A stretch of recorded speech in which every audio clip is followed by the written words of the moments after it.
A clear story will win every time. But how do we tell a clear story? I still remember when we organized our first evening seminar. We had 80 people in the room and tickets cost 10 euros. We are talking about some extremely complex philosophical ideas of management, business, ethics, integrity. And what we're being asked today and what technology is enabling us to do is to leap faster and higher than ever before.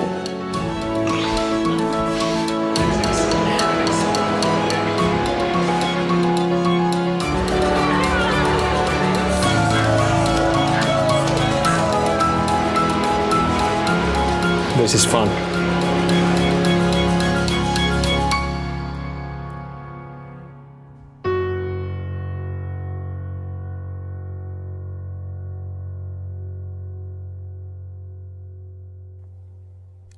Welcome back, everybody.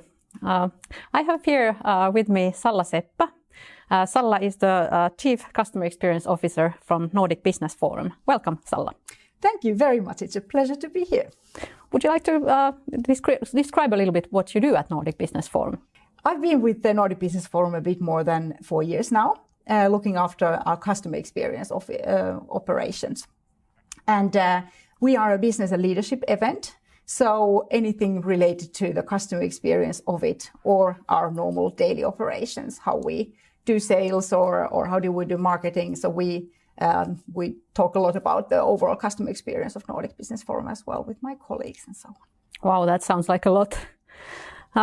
Your trademark at the Nordic Business Forum has always been to create a business event, not like your usual business events, let's say. Yes. How does it feel to, or how difficult or challenging is it to create a business event that is so different from its concept, from everything that we are used to? I think it's really inspirational. That's actually what inspired me when I was a customer of Nordic Business Forum before joining the event.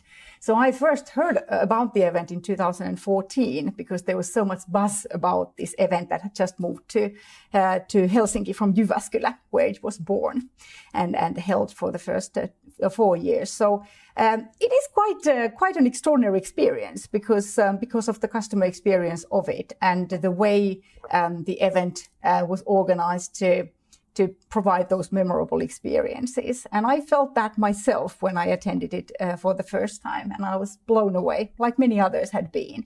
And I think it's really exciting to organize something that is not quite like the others.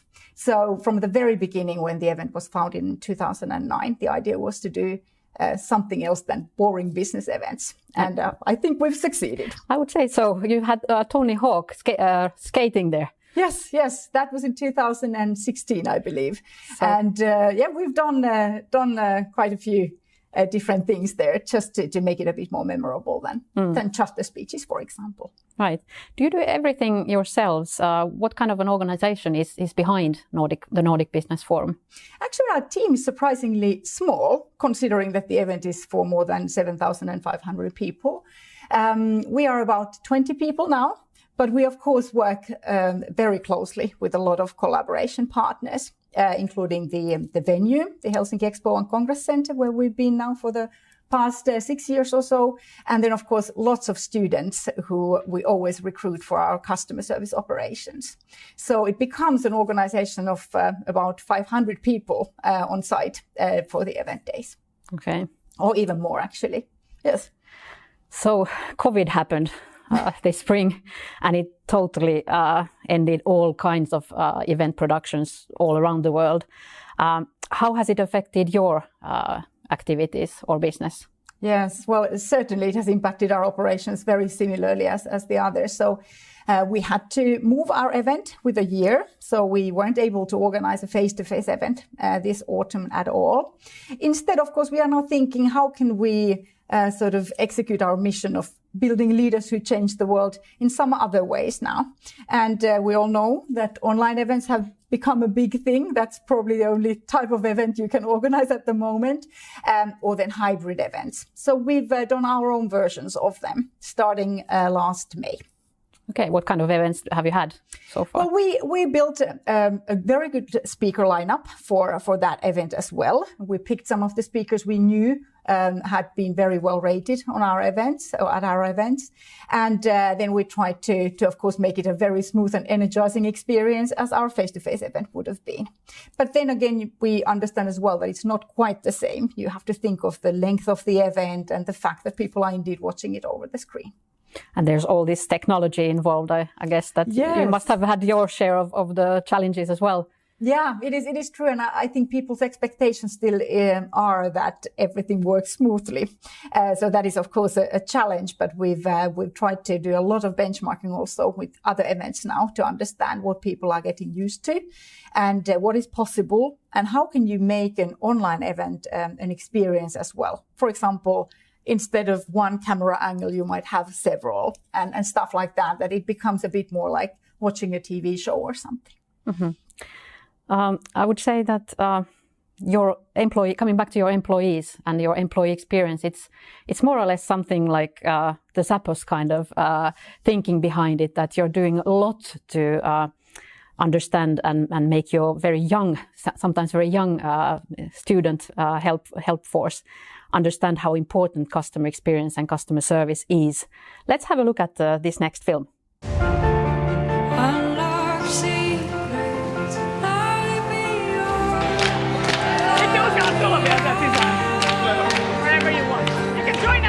Common denominator for all good leaders is that they truly care about the people they work with.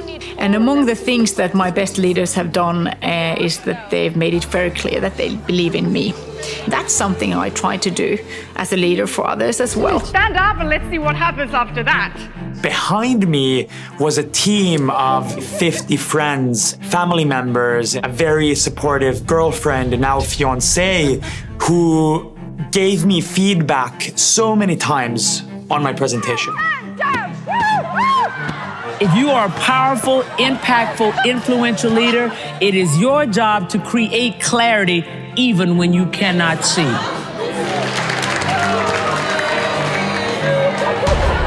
just have to be very kind of brave to say like, hey, please come. Like I can help you get your code quicker.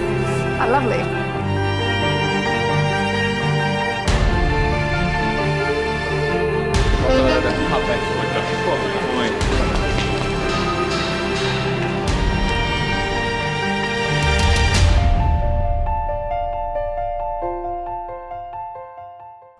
Wow, that was it. Really nice. You're making this documentary about Nordic Business Forum, so we had a little bit of a behind the scenes glimpse there about what happens during or before and after the actual event. Could you please tell us about how you're creating and developing your employee experiences?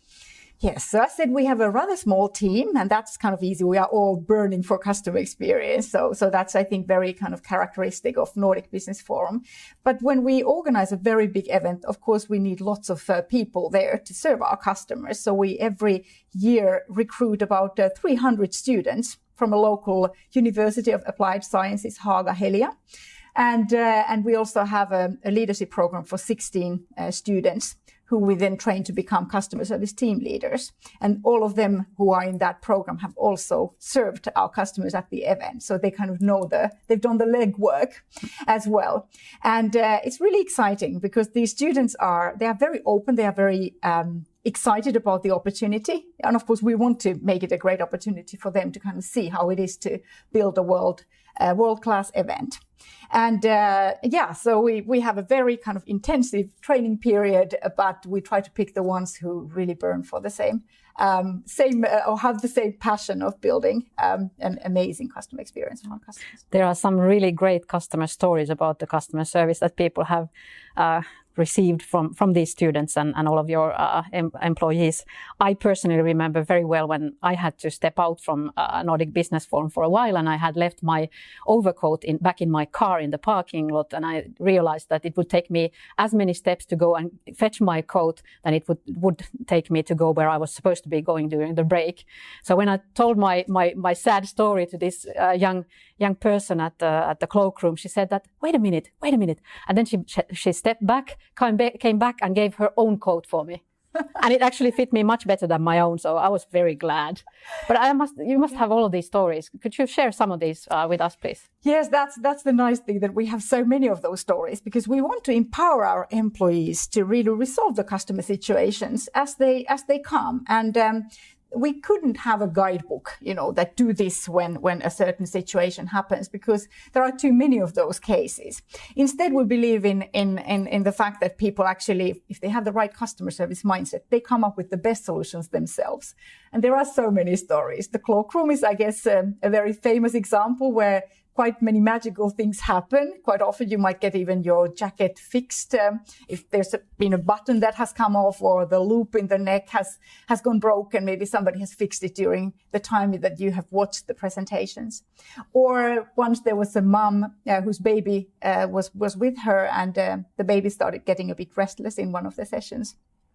And one of our customer service gentlemen actually realized that maybe he could help. So he offered to look after the baby during the session. And there's a very iconic picture of the situation as well when he's holding the baby.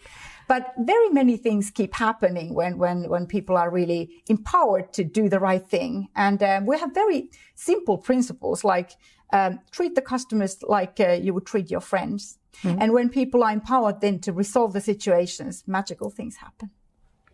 Do you have some kind of set amount that they can use if there's a need or emergency with the clients or the customers? Yeah, we have a bit of a process there in the background. Typically, it doesn't even require a lot of money. But if, for example, there's something that something has been accidentally spilled on the trousers of a customer, that has happened before, and we wanted to replace the trousers with a new pair, then there's a bit of a process how the team leader can then empower this to happen. And we also have runners in our team who can actually go and get things fixed quite quickly. But most often it's more about the mindset and getting them fixed as they happen. How do you think that you can bring this same attitude, this same level of personalized customer experience and customer service to the digital world? What's your kind of tips for that? Yeah, that is a big challenge, and we've been thinking a lot about that. I guess the secret there is to really try to think again what you would appreciate as an attendee yourself, and how you would like to be treated. I think there are like hygiene things, like things have to work smoothly. You have to know what to do and so on. But then getting the personalized experience is, of course, one thing. I'm just giving an example what we have come up with when we wanted to also do a bit of extra, because we would always like to kind of surpass the ordinary standards, not just like kind of the usual, okay, watch a presentation and so on, but we want to bring a bit of engagement there as well, and kind of invite our customers to get involved. But we also wanted to surprise them. Last time, for example, we worked together with Volt, and we had a couple of Volt codes. Volt is a food delivery service, and we realized that some customers might have gotten hungry during the event. So we actually surprised them by sending a Volt code to say like, hey, order some food for yourself so that you can watch the end of the presentation as well, or the rest of the event. And that surprised them positively. You didn't have the delivery guy go to their houses. No, the challenge for us is, of course, that audience is rather global. And we don't have the addresses, or the delivery services don't necessarily work the same way. But here we were able to do it on a local scale. Yeah. But things like that, you have to start thinking, for sure. Mm-hmm. What about hybrid events? You've tipped your toe in that as well, as I imagine. What are the things that you think need to be taken care of when producing a hybrid event? Yes, we've actually done hybrid events ever since 2014, when we started live streaming the big event that we have in Helsinki, Finland. I think it's really, really important that you think of both audiences, the ones who are attending physically, and then the ones who are actually attending over the screen virtually, and really think what is the kind of customer journey for both, and how do you make it work? And one of the things that we've done, for example, is that when we have the keynotes and then we have the breaks, we've really thought what happens during the breaks also for the virtual event attendees, so that there's a smooth and energizing experience for them, but also, of course, on site. So it's kind of, I think, keeping both audiences in mind. Right. This is something you must have been really deeply thinking about lately, that how do you think you will be able to, or manage to keep all of your customers who, well, for many of them, it has become a yearly event that they go back and you know, get to meet their friends there and get to see all of these great business speakers as well at the same time. How do you intend to keep these customers loyal? It's a great question, because of course, indeed, they're used to coming to us, and we have a way of being with them, which has now changed. I think the secret there, as in all other customer experience planning and execution, is to keep your customers close. Really understand what's in their mind. We have a regular dialogue with them. We have NBF insiders, a set of customers who we engage even more regularly, and we just have to ensure that we remain relevant for them, whatever it is. And it might be different things now in the COVID-19 world. And then when we adapt to their realities as well, their realities have changed. Then I think when we have the relationship going, it's easier to keep them coming for our online sort of engagements as well. Right. You have also become a book writer. Oh, yes. Congratulations. Thank you. When's the book going to come out, and Yes. what's your part of the story in it? Are you going to tell more about Nordic Business Forum background? So well, let's see. Definitely. So thanks for asking. It's about B2B customer experience, an area where we think there's so much to gain for so many companies. The book is going to be released in March 2021, so next spring, and we are going to write it together with 4 other people. So what we are going to do is a very holistic sort of outlook to what is possible in B2B customer experience, and how you should be planning and managing customer experience in the B2B world. I'm sure that's going to be a really interesting read, and looking very much forward to getting that book. So keep me posted once it's certainly. published. Thank you so much, Salla, for joining us today and sharing all of these really interesting thoughts and ideas about how to cope with the situation where everything changes basically around you. Thank you so much for inviting me, and then all the best for everybody coping with the same situation. Thank you.